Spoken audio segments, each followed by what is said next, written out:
Well, hello, Tibbers, Tubats, various crazy people.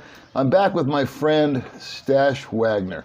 And Stash was on the show a little while ago and has acclaimed some fame from a song that he wrote called Don't Bogart Me, also known as Don't Bogart That Joint. And the last time Stash and I did an interview, everybody complained I talk too much. So I'm not even in the show. I'm just back behind the scenes, and Stash is going to talk to you about, maybe he'll talk to you, I don't know about what. I've left it up to him. Maybe it'll be about the genesis of that song. Maybe it'll be about his life as a rock and roller. But the first thing that I want Stash to do is, he told me something the other day that just blew my mind, because I'm a David Bowie fanatic. Will you please tell the audience, Stash, what you told me about David Bowie? My son, when he was in, it was either first or second grade, but you know how the kids have show and tell. Well, for show and tell, he went across the street to Claudia Lanier, where David Bowie was staying. And he asked David to come to his class for show and tell.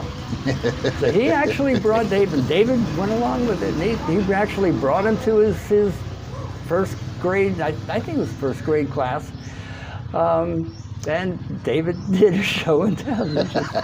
So while everybody else was bringing their pet gopher, this guy comes walking in with a 6-foot-tall skinny guy with orange hair and lipstick. Being the son of a rock and roller, you're going to have a different type of a life. You know, he looks back and there's things that I didn't do because I wasn't there. I was, you know, my ex-wife called herself a rock and roll widow. You know, basically we're on the road all the time. We come home and we play Santa Claus and give out presents and stuff like that. But you know, he got to meet some very famous people and had very different experiences. Mm-hmm. So, no, we didn't go play baseball every weekend. Yeah. But at 6 months old, he was called Harmonica Shorty, because instead of a pacifier, I gave him a harmonica. And he'd go, you know, and just play that. So, I mean, it's a different life. Yeah. With everything there, that if you want to look at the negatives, there's always the positive. If you want to look at the positive, there are always some negatives. Life is balanced. It is. Our lives are balanced. It is. So, but I want to address one thing. Please do. Yeah, there were a handful of people who complained that you did too much talking. For me, I thought you did a fabulous job of getting information out of me. You know me, you know I'm a pretty low profile guy. I don't go around telling people I did this and I've done that. And, right. You know, I'm bragging. That's not me. Right. So, but you got more information out of me than any other interviewer has in the past. Cool. So, and I want to commend you, because whatever you got out of me inspired somebody. One person came up to me and said, we changed his life. Yeah, that's really was inspiring when I hear that. And I've had a few comments on previous videos, other videos, etc., to that same effect. And I think those really impact me. And they just, it's an unusual dynamic, Stash, because I started the channel. The whole thing about the channel was to be a video diary of my life. It was just for me, just for my family, and it kind of morphed into this whole new thing, which is a lot of fun. You know, it's kind of like an organism that keeps growing. Maybe you can share with these people what happened. I've always, ever since I was a little boy, I wanted to impact people with some kind of change. I wanted to do something. I would do things like fall down a flight of stairs to get reaction. That's the kind of kid I was. I play dead when my mother walks in the front door. I wanted reactions. Everything I do, I want reaction. Bogart was about reaction. Yeah. You know, why did we do a song like "Don't Bogart That Joint" in country?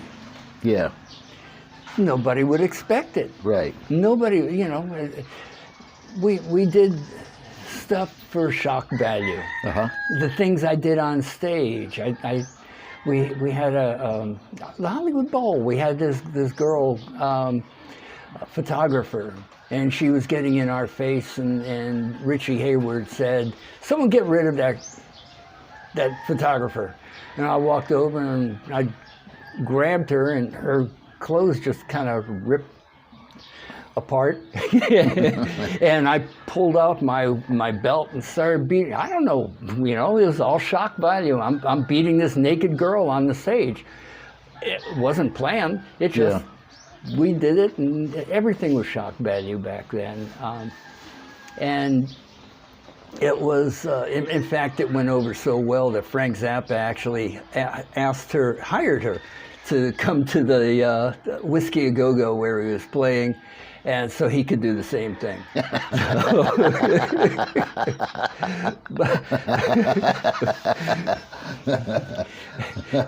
And Janis Joplin, who we were playing the bowl with, you know, her manager's going, you're gonna have to follow that. You're gonna have to follow that.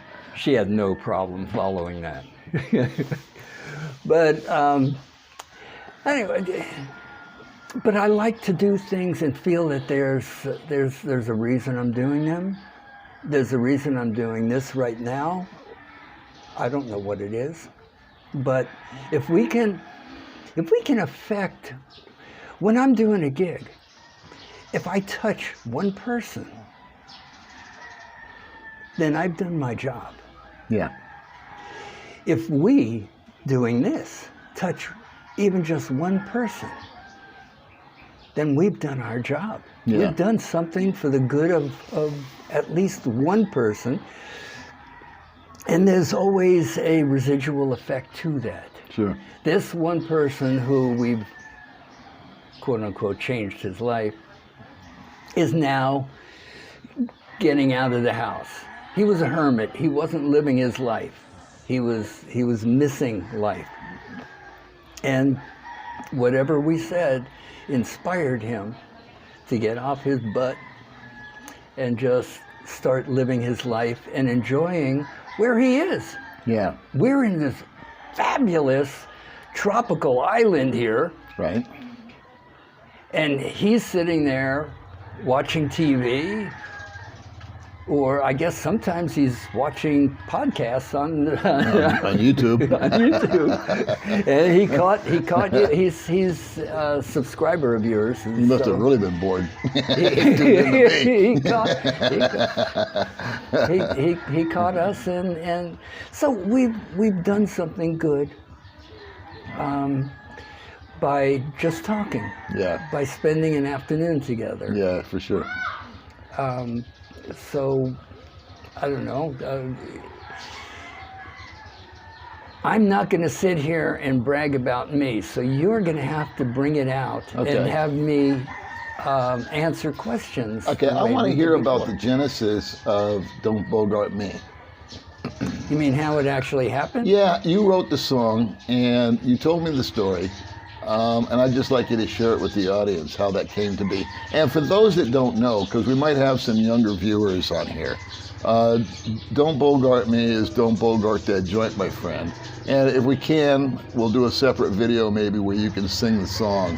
And because we'll get the copyright strike, we'll do it separate from this. They can go on YouTube and find me also. Okay. There's lots of videos. Of you singing. Ones, you know, I've got You know, Jason and I have been doing gigs, and there's some wonderful videos that he and I have done. Okay, cool. Of our performances. And now, while Jason's recuperating, I got together with two fabulous young Filipino musicians that I have been mentoring now for about a year. And the three of us are performing, and you can see some of those performances on YouTube also. Cool. So anyway, do that, kids. Just Google Stash Wagner, and you can hear the song, Don't Bogart That Joint. For the younger generation that may not be quite as familiar with it, it was featured, I believe, in 8 or 9 different films. The most famous one being Easy Rider. Easy Rider. Yeah. And that's what started it all. Not only started that, but started when Peter and Dennis Hopper were putting together the movie. One of the things that a director does to time scenes is they'll put songs in there. Sure. Okay, and so the human attention span is roughly 6 minutes. Right. So if you have 2 songs in there, you're too long. Yeah. So you need to cut, you know, the plot point change time. So he was going through Dennis was going through Peter's music collection, and one of the songs that he put in was Don't Bogart Me. Most people think that the song came out of the movie, but the truth of it is we wrote that song about a year before the movie came out. Tom Mix was a silent cowboy star. He had a fabulous log cabin up in Laurel Canyon. He, of course, was long gone, and we were renting it. Fraternity of Man was renting it, and we were living in this big log cabin. Now, downstairs there was a bowling alley, which was very cool. Not too many houses have bowling alleys. And to the side of the bowling alley was the vault. When I say the vault, it was a room that's roughly about 15 by 15. But because we used to have illegal entertainment that we would smoke, right. Our manager would give us a couple of joints, lock us in the vault, and come back for us later when all evidence had been consumed. For your own protection. For our protection, because the police did not approve of our message. Correct. No one did. In fact, when Bogart first hit the charts, President Nixon had a hate list of, you know, people that he thought were not good for undesirables. Yeah. And well, you're up there with John Lennon, so don't feel bad. I was going to say that L.A. Times actually printed it, and I started getting phone calls from friends of mine saying, "Have you seen the cover of the Times? You're right there underneath John Lennon." So, anyway, so they were always trying to bust us. I'd be driving along on the street, and they would pull me over and take out the seats of the car, pull the door panels out, and go, "You're lucky we didn't find anything," and leave me there on the street that way. With your car taken apart. With my car taken apart. Yeah. But you want to know the genesis of the song. I do. The song. Here we are, locked in the vault. And I'm talking, and Elliot said, "Stop bogarting that thing and pass it over." And I said, "What?" Now, Elliot, who was 8 years older, he still is 8 years older than me. You haven't caught up to him yet? Huh? You didn't catch up to him? No, He's still 8 years ahead? I thought I would, but, you know, he's all right. Anyway, so he was an old hipster, you know. he comes out. I mean, he's been around the music scene. I thought he was an old guy, you know. Yeah. I'm 17 years old, and he's like, what, 26 years old? Oh, yeah. 25? Man, I'm thinking, you know, I'm playing with this old guy. Right, right.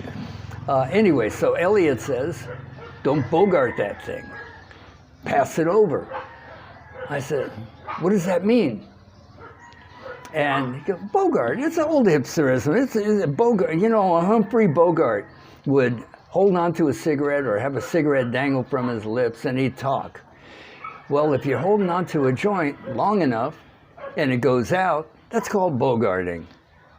I said, cool, let's write a song. And Elliot says, make it country. I go, why country? He says, so they won't see us coming. And he with that, he picks up a guitar and starts strumming some country chords. And I start singing, don't Bogart that joint, my friend. Pass it over to me. And just having fun with it. When we get to, you know, roll another one, I roll, and I just hold on to it forever. Another one. So we were having fun with it. By the end of the song, we had it written without writing it down. I mean, it took us 2 minutes to write a 3-minute song. Isn't that something? So, it was one of those, when you are so inspired in the arts. Yeah. This was one of those moments that I almost felt guilty taking money because I felt like I didn't write it. Yeah, like you didn't do anything. You were just... I didn't. Yeah. I just was having fun. Right. And hell, here it is, 50 some odd years later, and you know, my checks from that bought that car over there. Right. So, right. You know, it's still rewarding me for just having a good time with Elliot and playing around. Sure. So the song came out. A disc jockey, the ABC Records, who was our record company, they wanted to put out Wispy Paisley Skies, which is a song that Warren wrote. Which is a real, not one of my favorites. Some people like it, but wasn't one of my favorites. It was supposed to be a commercial pop tune. Okay. So they wanted to put that on the single. And I said, no, Bogart's got to be, you know, Bogart. And they said, nah, nobody wants to hear that. So I said, I actually got down on my knees and said, at least put it on the B-side, damn it, you know. And they said, we'll do it if you change the name of the song. How can I change the name of the song? It's already recorded and it's, you know. So we'll call it Don't Bogart Me, then people will think it's a love song. Wow, really? That's how paranoid the society was of the whole marijuana scene back then. What year was that? Do you remember? 66, 67, okay, around there. Yeah, in fact, our second album, Elliot asked me to write a song for Pandora. He just broke up with Pandora. They had a big split. This was it forever. So I said, write a song for Pandora. I said, well, what do you want me to write? What do you want me to say? He said, fuck her. So I thought, I went home and I thought about it, and I thought, Bee Gees. Yeah, it's got to be the Bee Gees. And so I did a Barry Gibb, I've taken enough from her, who needs it anymore? Last night was the end. I walked out that door, and then the crescendo of the music, and now I say, boom, fuck her. I don't love her anymore. Fuck her. I don't want her anymore. Fuck her. That's all she's good for. ABC didn't like that. Actually, the second album was on Dot, and Dot didn't like that too much. So The Disney Channel didn't pick that right up, huh? They actually made us go in and re-record it, and they said clean it up. And Elliot said, "How the hell can you clean that up?" Right. I said, "I'll just say forget her." And so that's what we did. But it didn't have the same impact saying, No. forget her, I don't love her anymore. But, you know, those are the things we had to do back then because you just cannot use the F word. Correct. Now, I couldn't watch the Grammys the other night. I don't know. Did you? No, Did you no. tune I don't into ever that? watch that kind of stuff. It breaks my heart to see what's happened with music today. Talk about that a little bit. So I'll finish the story and I'll pop right back to Yeah. it. Okay, so anyway, Bogart was on the B side of the single. A disc jockey in San Diego was the first one to flip it over. Wow. And he loved it and wrote a little blurb in Variety or one of the industry magazines they had back then, probably still have, talking about it. And that got other disc jockeys to play the B side of the single instead of the A side. And it was a regional hit, regional. It only made it up to like 87 in the charts because what happened in California happened in Idaho 2 years later. You know? Yeah. You know, so it would go from here to here to there to there, but it stayed on the charts a long time because of, well, on and off the charts. Sure. Peter loved the tune, Fonda, and he called us up and he said, I'm doing this little film, and going back to Dennis, in those days, Dennis Hopper, nobody used pre-recorded music, not in the finished film. It was just there for spacers. But he said to Peter, he says, I think we ought to just go with these songs that I've got in here. They seem to work. And they were the first ones ever to do that. Wow. And that changed the industry because all of a sudden, instead of paying big bucks for a song, he calls us up and says, I'll give you $5,000 if I can put it into my little film I'm doing. Uh-huh. I said, sure. Yeah. Little did we know that 5,000 was just, spit compared to what was going to follow. Absolutely.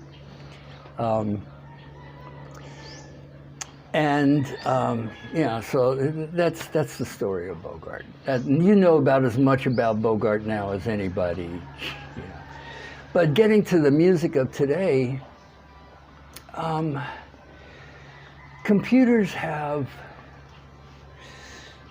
they're a two-edged sword. They've made it very easy to go and record, which is great, but they've made it very easy to record, which sucks, because now anybody can do it. Yeah. All you have to do is know how to program or use your program. You don't really have to have the talent. For me personally, although I have everything in my computer and I can do it, I would do it just for reference, not for a finished product, because for me, I have to wear one hat at a time.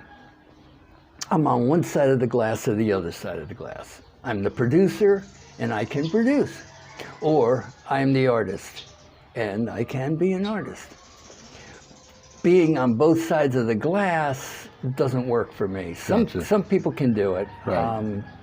McCartney thought he could, and I don't think it worked for him. Uh-huh. And now he admits that first album of his solo was not his best work. Although he had some good tunes. He had some great tunes I found on that album, and I think he was in a mind state, of solo, and he had been a part of something for so long. I think he wanted his own identity and had a little control. Partially I don't know. that. That's just my guess. You were there, I wasn't. Partially that, but I think also when you have so many people looking at you like you're a demagogue, it's hard not to act like one. True.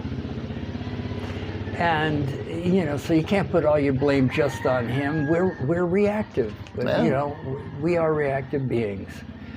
I'm reacting to you right now. Sure. That's why you're getting my mouth to speak as much as it is. Sure. See, I'm just so old school, but the music, the techno stuff, and all that doesn't work for me. For me, there was never anything more satisfying. I watched a video. They had a reunion of Cream, and it was Ginger Baker and Eric Clapton and I forgot his name. Bruce, and Jack Bruce, and just the three of them, a guitar, a bass, and drum. Yeah, three crazy guys getting back together. And it was the best music, and it was no one had dancers, nobody had light shows, there wasn't costumes, there wasn't makeup, there was just three very talented guys making music that I still listen to over and over and over again. In other words, it stood the test of time, where I don't think a lot of the stuff that we're seeing or hearing or that's out there today can make that statement, that it's going to stand the test of time. Your song stood the test of time. Yeah, unbelievable. Yeah. Who would have thunk? I worked with James Brown's drummer for a while. And one of the things that he said that made a lot of sense, he says, when recording, think 100-year music. Not just what's good now, but will it work in 100 years? Yeah. And that's something to think about when you are putting it together. Are you just doing something that's going to work now? Which disco falls into that category? Sure. I don't think people in 100 years are going to listen to disco. No. But getting back to the Cream thing that you brought up, I used to teach classes here, and I still mentor people in music and performance. I try to teach them. And you can see it in these, if you look at the YouTube of these young kids that I'm working with, they're 19 and 20 years old. And the kids to us. The kids to us, yeah. Young men. When I'm working with these young musicians, I try to teach them the difference in playing on the music and getting inside the music. Becoming the music. Yeah. Now, I know that Eric Clapton, every time he puts on his guitar, you can almost bet on the fact that he's not just going to be playing on something, that he's involved in it. He is the music. That's what John Lee Hooker said, there's the blues, and then there's the blues. There are guys that can play all the notes and copy the notes. But then there are guys that you believe so much of what they're saying that they can bring tears to your eyes. Right. They can bring a smile to your face. Right. After all, what is art? Right. Why do we do art? Any kind of art. Whether it's painting, whether it's music or acting or whatever kind of art. Art is to evoke emotion. And if you have no emotion yourself, if you're just playing the notes, people aren't gonna, something I teach also is that as a lyricist, I understand that people are not going to listen to my words. They are going to listen to my heart. And if they really like it, they will check out what the words are. What's the chorus? Yeah. and they'll learn the words to the chorus. Yeah. And if they really, really like it, they learn all the words to the song. Yeah. But basically,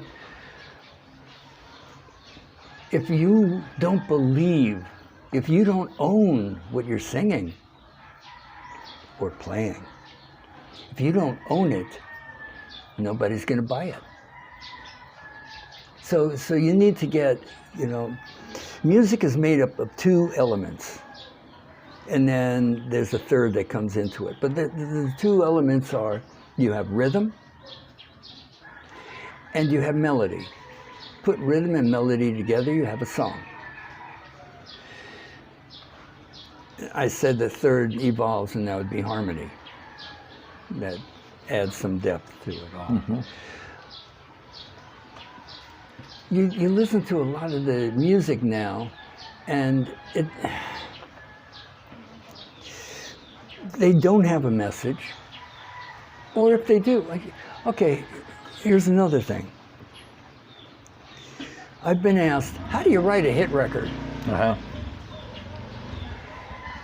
And I came up with my answer to that. My answer is the secret to writing a hit record is simply saying what others want to be able to say themselves. In other words, after hearing the song, they go, wow, I wish I said that. Yeah. Or I wish I played like that. Yeah. Or I wish I. From a non-musician, my input on that is, that's what I was thinking, but I didn't know how to say it. And this guy just took my emotion and put it into words and Right. was able to vocalize what I've been feeling and thinking. So that gives me that connection. So We've the got about sad- 3 minutes left. Okay, the sad message to that Yeah, is that these songs where people are saying nothing, yeah, public's been dumbed down so much that that's what they want to say themselves. They're saying it for them, nothing. yeah, And to me, that's what breaks my heart, is they have nothing to say. yeah. You have a platform to evoke change in the world. Yeah, Use it. yeah. So we've got a few minutes left, and I'd like to finish with this thought.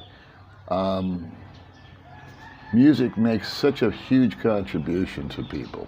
It hits us on a level that I don't think exists in other creatures other than the human experience. It's almost like looking at a piece of art that can move you and change you. What's it been like to be even just a small part of that part of the human experience? What's that meant to you?